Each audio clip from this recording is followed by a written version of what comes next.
பெரிய நீலாவணை போலீஸ் பிரிவிற்குட்பட்ட விஷ்ணு கோயில் வீதியில் அமைந்துள்ள வீடொன்றில் தனித்திருந்த 37 வயது மதிக்கத்தக்க பெண் மீது இப்படுகொலை மேற்கொள்ளப்பட்டுள்ளது. இரு பிள்ளைகளின் தாயான குறித்த பெண் மீது கழுத்து மற்றும் தலை உள்ளிட்ட பகுதிகள் பல வெட்டுக்காயங்களுடன் காணப்படுவதாக ஆரம்பகட்ட விசாரணைகளில் இருந்து தெரியவந்துள்ளது.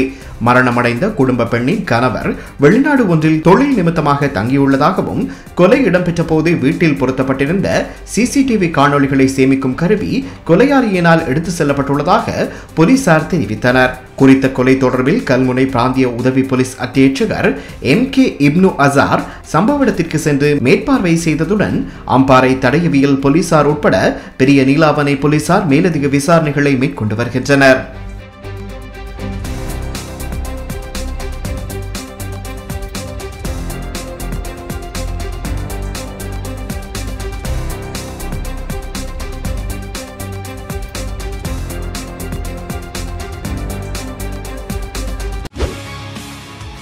செய்திகளை உடனுக்குடன் தெரிந்து கொள்ள உடனே சப்ஸ்கிரைப் பண்ணுங்க.